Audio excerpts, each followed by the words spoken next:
So 2001 Passat V5 1.8 turbo. I had a little problem where it wouldn't start on me one day, and I cranked it a couple times and then it started. So I'm going to replace the crank sensor. It's the original one. It's got 168,000 miles on it. Went to the dealer and I got a Bosch one. There's a couple ways to do this. People go under the car. I found it easiest to go under the hood. You got 3 bolts here. They're usually Torx. Pull those 3 bolts out, and then your water reservoir will lift up, and you just lay it over here. It's got a plug on it for the low water plug on the bottom. Unplug that. Don't forget to plug that in when you put it back on, or your water light will come on as soon as you turn the key. So lift the reservoir up, lay it forward. The crank sensor is right down behind the oil filter. I've seen people take the oil filter off. You don't even have to take the oil filter off. I'm going to show you how I do it on these Audis and Volkswagen V5s, and get right in there on it. Just want to show I'm on the bolt right there. Right there's the bolt.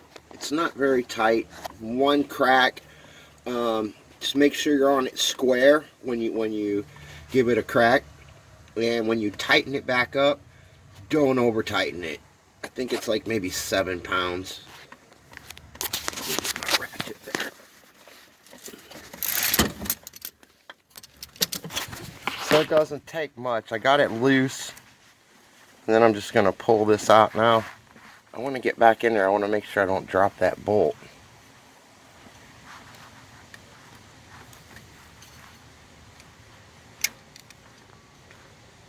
There, I got it. And here's a new one. The dealer's got this Bosch, and I went ahead and picked up some plugs. So here's the bolt. It's a 10 millimeter, and I believe it's also like a 5 millimeter Allen wrench down inside, just like the oil pan bolts, it's a little longer. So getting the bolt out's not bad. The trick is grabbing a hold of that and pulling it out and getting the new one lined up. So I'm going to grab it with some pliers and just wiggle it out. I'll try to give it a hand pull first. These can be a little tricky to get out because they've got an O-ring on them, and the O-ring will dry up and get kind of gummed in the block. So I got my bolt out. Now pay attention to where the hole is when you put it back in. But I just took a pair of vice grips and just lightly crimp on it, just enough to hold it. You don't want to smash it because there's about 2 miles of copper wire in there, and that doesn't do you no good. So just lightly crimp onto it, and what I do is I'm just kind of wiggling it up and down, and then there, crack loose, twisting it. Let me see, am I turning it? I believe it's twisting. Tricky to see. Yeah, it's moving. But see, I can't just pull it right out because the O-ring will be all dry. There it came out. Maybe. Nope. I'll work at it. It's loose. So that's just back and forth, up and down, back and forth, up and down, pull, little tugs on it. It'll come out. So I'm going to continue doing what I was just doing and get it out. So there, just a little bit of back and forth, twisting on it, and it came out. I still got the vice grip on it. I didn't really crush it or nothing. It's fine. It's pretty strong. See that O-ring right there? It'll get gummed up in there. I want to clean that hole out in the block too. Now, this wire, it gets all up in this harness. What I suggest and what I've done in the past is catch it right up here. Make sure you get the right one and snip it. Then pull that half out and then unplug it up here. It's going to be the gray one on this Passat. Unplug that, and then you pull the wire out in 2 pieces rather than trying to feed it all down in there. And on the new one, you're fine. You can just route it. I'll probably route it along the block and maybe come up through these hoses right here and just over.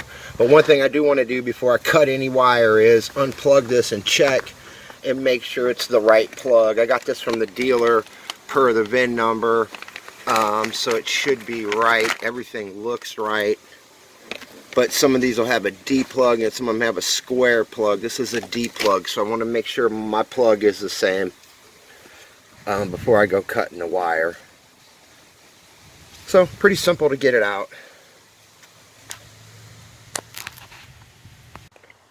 Made sure it was a white plug, which I knew it was. It was the gray one. I cut it off, and then I was just able to grab the sensor and pull down on the wires and pull the wire out of the harness.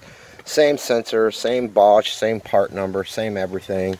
So I'm going to go ahead and put that back in. I will use like a little bit of transmission fluid in that hole. I clean that up down in there. You see what it looks like with the sensor out. See the hole right there. So you just got to make sure you got that bolt lined up. You can get it in there and spin it around to get the bolt lined up. Now what I'm going to do is, what I like to do on these tricky bolts to get to, I took that bolt and I cleaned it up with some rubbing alcohol, and I cleaned up that 10mm socket, and I taped the bolt into the socket.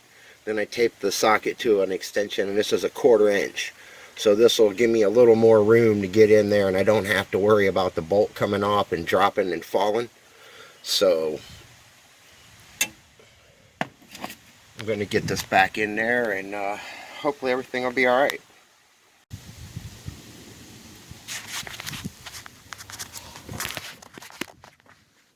Alright, so it's in there. The hole's lined up. Now, you can look at here. If you can see my other hand, you can get your other hand in behind the oil filter right there. I don't know if I got small hands, but it's a tight squeeze. I was able to get my hand in past the oil filter to help maneuver it and get both hands on the sensor.